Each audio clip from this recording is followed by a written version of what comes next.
Hello, hello. And oh yeah, I keep on forgetting to mention what the meaning of hello is. I was listening to Russell von Olhausen.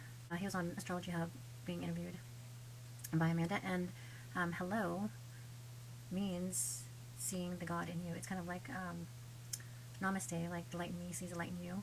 So hello, which aloha also has the same meaning, the God in me, and Elohim is plural for God. And so hello is seeing the God in you. Like, I see the God in you.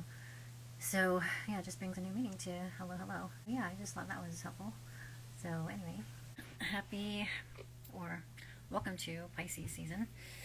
It is, it's a wet one. The moon just entered Cancer as well, which is another water sign. And so I just feel like it's like the world is grieving right now. It's been pouring. I feel like the whole week. We might have had like 1 or 2 days of partly cloudy, but I feel like for the most part it's been pretty gloomy and dreary. And now that the moon is in Cancer, I feel like we're definitely in our feels right now. And it's like, sad to say. There's like a lot of death and destruction and endings on a global scale, and on a personal level. I feel like a handful of people that I've talked to, and even myself, have experienced or learned about the death of a loved one or someone close to us or someone who we've known for a long time, who probably died way too young. And I mean, these things are so heavy on the heart. And it's crazy. Like, one of my friends who I've probably known for about 15, 16 years, who's like a San Francisco staple. Cancer sun, Leo moon, Sagittarius rising. Very caring and fun to be around. And he had what was his son was in the 7th house, so he really loved, he really shined in his relationships, his son in Cancer. So he's always very emotionally in tune with how others were feeling. A lot of 8th house placements as well, the moon in the 8th house. So there was like a balance to the Sagittarius optimism, because like the 8th house can be pretty dark. He's like funny in a dark way and dark in a funny way. And yeah, he was just always he was a real one for sure. He didn't hold back, from what I could tell. A big supporter of artists. And yeah, the mural by my building, I think he had a hand in somehow, because there's photos of him in front of the artist, like wall painting. Like, there's a building mural and then like a wall size. So I'll be looking at that mural anytime I go to the roof with a different feeling. It's kind of crazy how, Pisces season kind of is coming early, a little bit early. I think usually it's around the 19th, but it's the evening of the 18th. Pisces is all about that unconditional acceptance and endings and slowing down, grieving, sympathy. But I think another thing to remember about the whole process, Pisces is the last sign of the zodiac, and it's where things come to an end. And, right before Aries season, where things spring back into life. Spring will be upon us and new life will sprout. So Pisces season is like that period where we're slowing down, and it's kind of like everything comes to an end. It's very isolating. People will want to just kind of reflect and be in their feelings, and probably want to do a lot of reminiscing.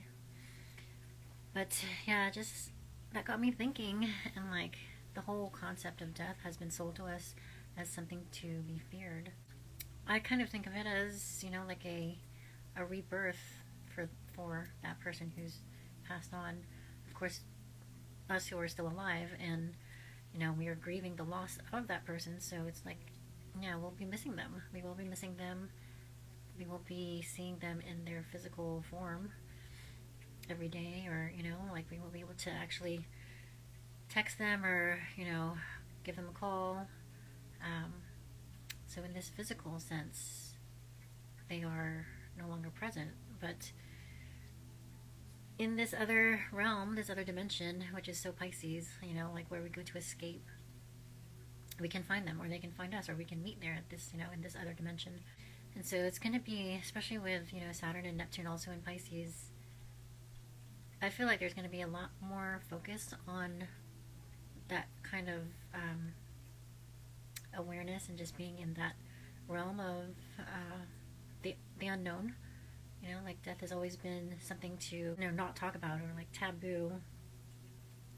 But with everything going on in the world, it seems like this is a place where we are being asked to visit more and not be afraid of that realm. Like this whole thing got me thinking, and like there's a couple people that I've come across, and the Divine Venus, I think her YouTube is Divine Venus, Alyssa Sharp, has some videos from like years ago, from like 3 years ago, where she talks about the age of Aquarius, and how we've been living behind this veil of deception, which was meant to protect us, because we haven't yet developed, our spirit has not yet developed in a way that we would be able to handle all these glorious things that are in these other dimensions. And I'll link it below, because it's like pretty profound. And this probably, when I discovered it, I think Mercury was squaring Uranus, and that's like just discovering these outrageous truths, and like mind-blowing information that completely shatters your paradigm, and just puts you on a different trajectory. But yeah, she has a video, and she goes through all of the ages, the age of Aries, the age of Pisces, but they're time stamped, so you can skip to the age of Aquarius.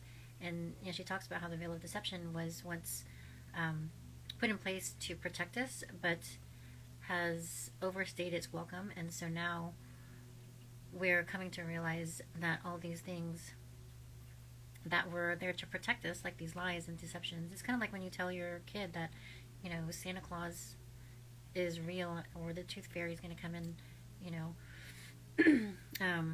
give you money if you give up your tooth.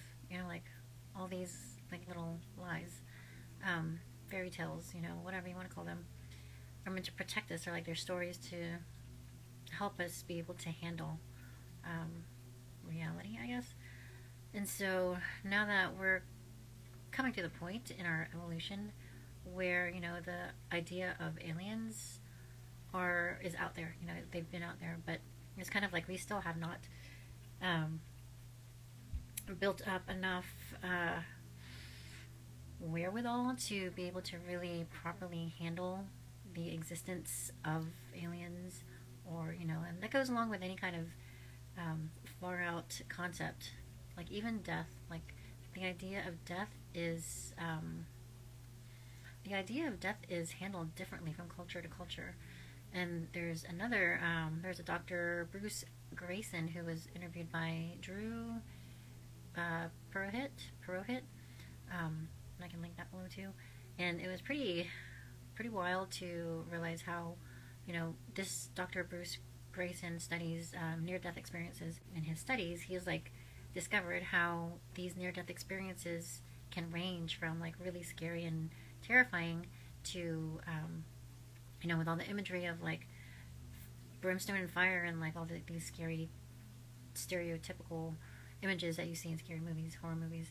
It ranges from that to like bliss and a blank slate and just like a black screen.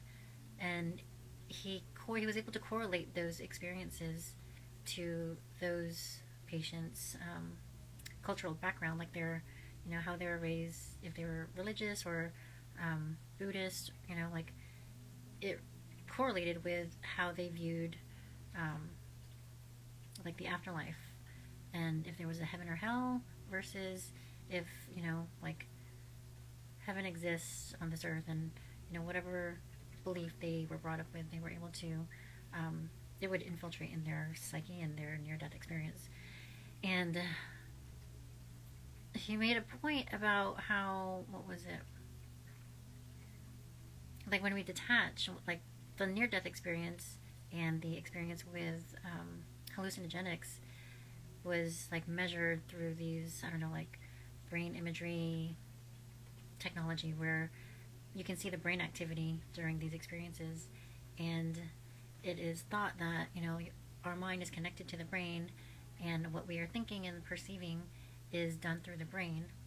But actually, in his discoveries, he was able to see how there's actually less brain activity during, you know, hallucinogenic experiences and near death experiences, where there's like so much clarity, and like, you know, they would be able to like have this lucid experience and have a conversation and, you know, perceive things like super clearly, even like with chronological events, which that's a whole nother topic, like time and space and how the concept of time doesn't exist.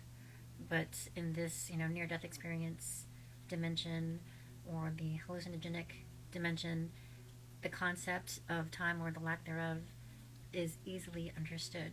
But in our 3D world with our, you know, brains that are like perceiving on this level, it's it's like so limited, you know.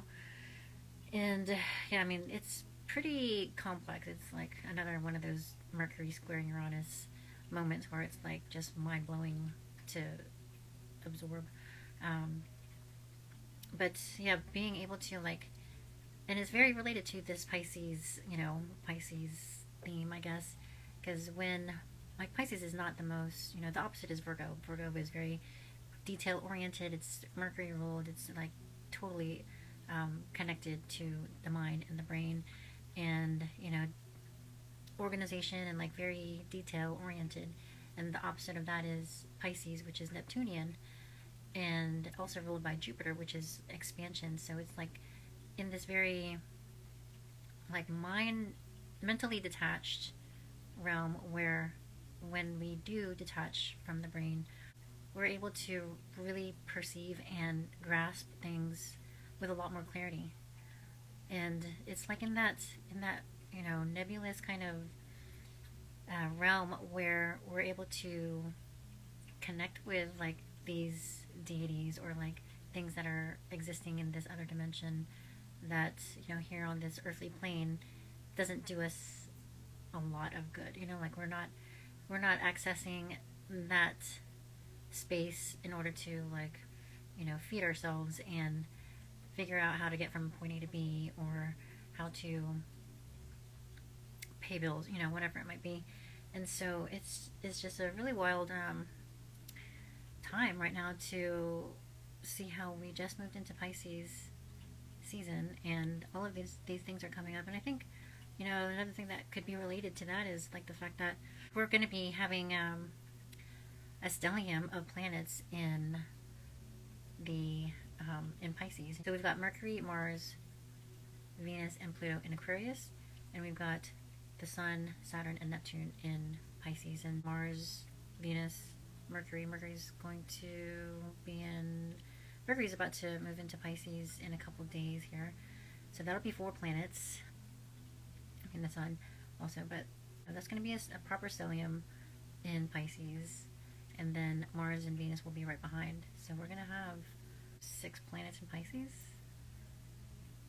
all at the same time. And so that's kind of like a focus, you know, like I think I might have said that, you know, it's not going to slow down anytime soon.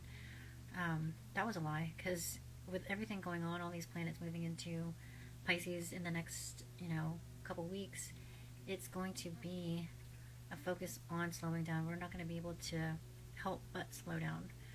And, you know, all this heavy energy with Pluto and Mars having just met up, and then Venus also in the mix, you know, in a fixed sign at a critical degree. I mean, these placements are bound to, you know, square people's placements in their charts. And so, you know, or oppose, like people with Leo placements are probably really feeling it right now, because Leo prefers to keep things light and fun and, you know, like jolly, and all of these planets opposing those energies in Aquarius, which is where Pluto is. Pluto is a very, like a heavy sign. Like it really goes, it's the god of the underworld, so it really goes where people don't want to go. And it brings up toxic things, you know, it brings up things that we would rather not face. So yeah, Scorpio is going to be squaring, or has been squaring, you know, these planets as well. Taurus has been squaring these energies. But you know, as these planets move into Pisces, there's going to be some relief, and it's going to help us just kind of accept things and be a lot more forgiving with things that are happening. Like, we're realizing how precious life is, and realizing the importance of what really matters. You know, we're really aligning with those universal and natural laws, those universal beliefs. We're aligning with nature's laws. It's a big difference from how we've been living in the past. You know, it takes a lot of adjusting to, and so things really are really falling away, and it's one of those things that we have to embrace. Otherwise, you know, I think there was a meme that said something like, "Let go or be dragged." So it's definitely fitting. You know, like, it only damages us more if we hold on too tight to the old ways of being. And so that's another thing with the North Node and Chiron conjunct. Like, they're going to meet up, and I mean, they're both at 16 degrees right now, but I think they are exact on the 19th, which is Monday. Oh my gosh.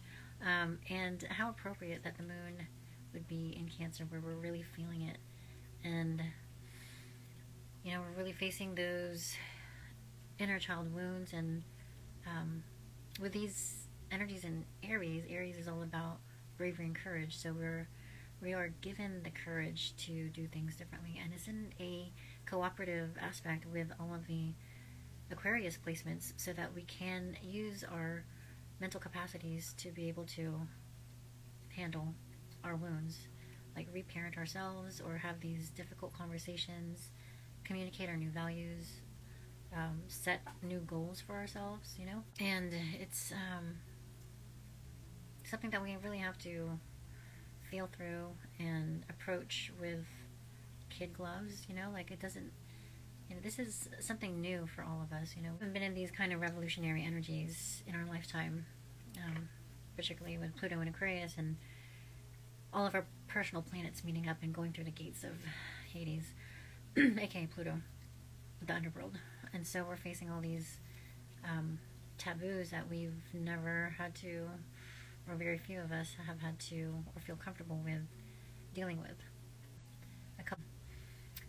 So there were a couple other people that I had come across. Who was it? Pam Gregory was recommending a couple books by Dr. Michael Newton. Journey of Souls. Oh yeah, so Dr. Michael Newton has a book called Journey of Souls, and then there's two books, Your Soul's Gifts and Your Soul's Plan. I haven't read them yet, but I want to, and I mean, these will definitely help with understanding our, you know, purpose here, like why we came into this incarnation, how we are. These books will help us understand, you know, the idea of our karma, and like how we are living out our karma, and understand is going to themselves give us the awareness and understanding from the other person's perspective as well. You know, it's not just like, we'll be able to get rid of that victim mentality, is the idea that I'm getting from Pam Gregory's, like, she had like a recent ramble on her YouTube, and she mentioned like the whole process of karma, and like how a lot of us can be stuck in these roles, and, you know, preventing not just themselves but other people around them from moving forward and, you know, like fulfilling their divine purpose. The 21st, Venus and Mars will be meeting up in Aquarius at 6 degrees and 58 minutes, and they're going to be traveling together for a few degrees, but then Venus will take off, like pull ahead and kind of keep going. Venus is the ruler of the South Node in Libra, And it also rules Taurus as well, and which is where we have Jupiter and Uranus. And then Mars is the ruler of the North Node, which is also the ruler of Scorpio. So it rules Mars and Aries. And so these two energies, it's like our goals and our ambitions, and our values and what we desire. And it's like also the masculine and the feminine.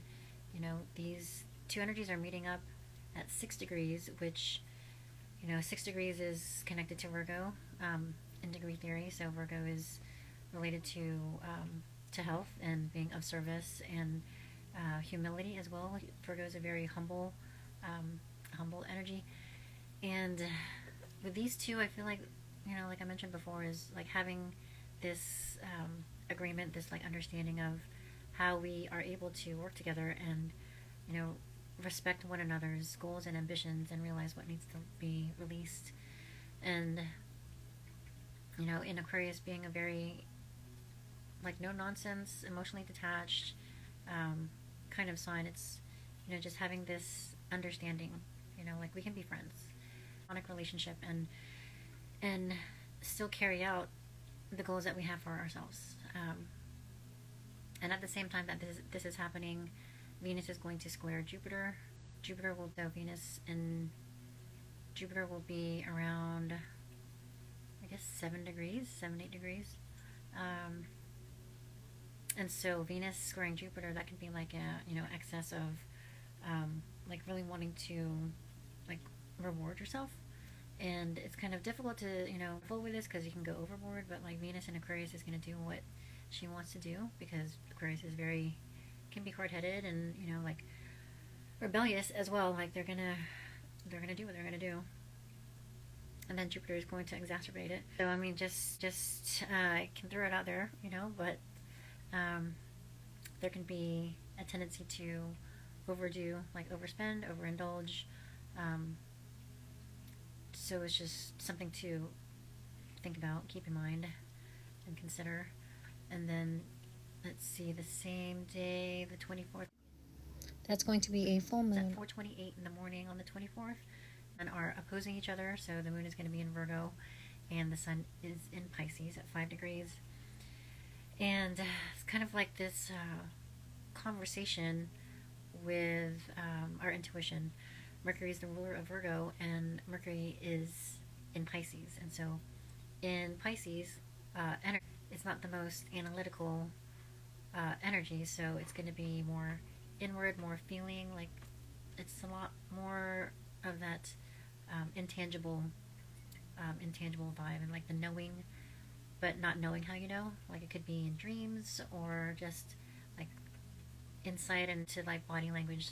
People with good intuition are able to like pick up on nonverbal cues, and so you can see it in someone's face, or like just the way the look in their eyes. But yeah, it can also show up in dreams. It's like these intuitive insights, and with the moon in Virgo, I feel like that's kind of like a best to pay attention to the details in those dreams, or like just pay attention to what your body is doing. Like again, Virgo is connected to health and your body, like taking care of yourself. And so in Virgo, it's taking care of your physical body, and in for Pisces, it's like taking care of your emotional wellness. And they're definitely, everything is connected. And so when you take care of your body, you're able to receive those messages, and as long as you have like a clear channel, like those messages can be received, and those messages will help you, like depending on what house the moon and sun fall in. Like those are the areas where you'll be receiving these messages, these intuitive insights. And so the same day, the moon will trine Jupiter, so that's also a flow of in Taurus, Jupiter in Taurus. And so Taurus is also of the body, and being in touch with what your body's doing, like the somatic level of receiving information. And like if you're getting pissed off and like you're getting heated, or if your heart is beating fast and you're getting excited, like those kind of things where, like, especially with all these planets in Pisces, we are being asked to, like, take a sacred moment to, like, pay attention to what our body is doing and act based off of that instead of are telling you to do what other people are telling you to do, or based off of, you know, your thoughts, basically based off of, you know, past autopilot actions. You know, like, we've always done this in the past, this is what, you know, those kind of practices are starting to fall away, and we're being asked to let go of those things and trust our intuition so that we don't have to, you know, doubt ourselves. Courage to, like, stop listening to things that are outside of ourselves.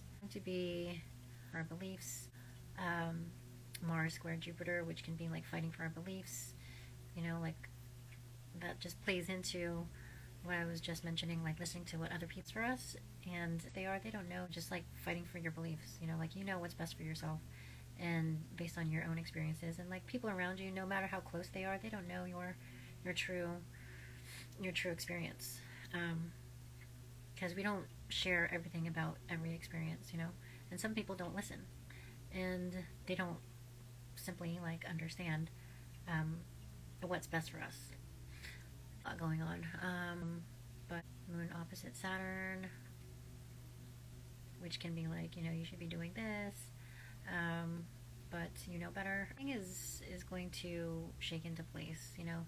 Everything is as it should be. So, like, again, we just have to, like, again, trust the everything. And that's another thing with Pisces. Pisces is, you know, less about having like the structure of having these certain things put in place, you know, at a certain time, and it's more about trusting your intuition, trusting the timing of things, you know, like, it's I don't know how I would describe it.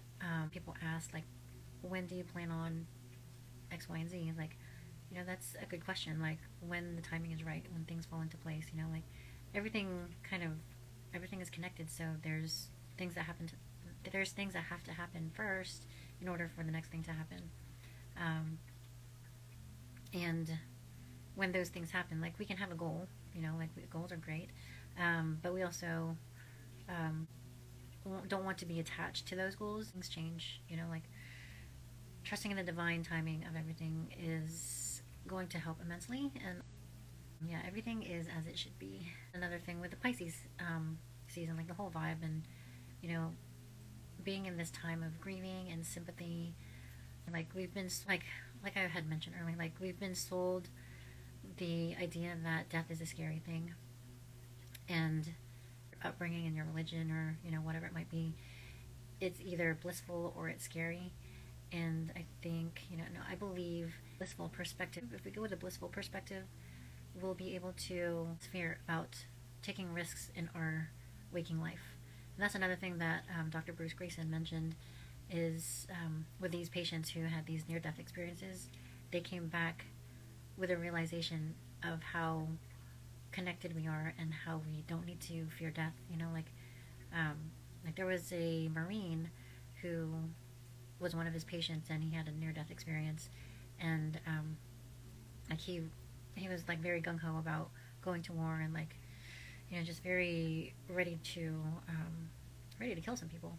But after that near-death experience, he came back and, you know, had this, like, complete 180 and this epiphany where he realized that, you know, like, how could he think about harming a fly? Like, it was pretty mind-blowing, just the turnaround, and how he came to the realizations that he came to. Yeah, it's really beautiful. And I mean, it just made me remember, like, that movie Flatliners, like, back in the 80s with Kevin Bacon, Kiefer Sutherland. And I saw that movie and I was like, damn, I want to flatline. Like, you know, I thought it was so cool. Like, kind of like having a life review. Like, I guess he was saying some of his patients experience a life review, and then, you know, some don't. I guess it just depends. But yeah, basically, like, death isn't something to be feared. It's, like, been something that's been sold to us as something fearful and something to be afraid of, and it's been held over our head, you know, like, do this or you're dead kind of thing. Like, these threats, it's kind of been used as a threat when actually, there's life after life. And Dr. Bruce Grayson has a book called, I think it is called Life After Life. And so, like, after the afterlife, after our spirit leaves this, like, encasement, like this flesh, we still continue. And we'll either come back into this human realm, or depending on our karma, then we can end up in a different dimension. Like, who knows, but it's not something to be feared. And I feel like another thing with Pisces season, it's something to explore and really accept the process of life, just like plants, and everything renews. I think that's another reminder that Pluto in Aquarius is asking us to also remember is, there's always renewal. Like, things die and then they come back in another form. It's not something to dwell on, and easier said than done. Like, being an earth being, like, we develop these relationships with these beings, whether they're human or our pets. Like, we develop a relationship that's emotional, and experience on earth is to have those emotions and express those emotions authentically and, like, not hold back. And that's across the spectrum, like, desire, sadness, happiness, rage, desire. And it can be expressed in a million different ways, like creatively, artistically, musically, in so many different ways. And that's kind of like our lesson, is to not be afraid to express. Like, just really, like, that's the north node of Neptune too, is Leo, which is unabashed expression. And, like, Neptune being unconditional acceptance, and consciousness, and understanding the connection that we all have to one another. A little clip of Heather Ensworth's interview with Keone Palaho, I think his name is. The entire interview is pretty mind blowing. It was actually really touching. Like, I was listening to it on my walk and, like, running errands or whatever, like walking through the city, and I mean, it got to me. Like, it got me emotional, just like having these. And it could have been like when Mercury was square Uranus again too. It's all pretty recent. Just like the concepts and, like, the reframing of these things, these intangible things that we have had this whole time.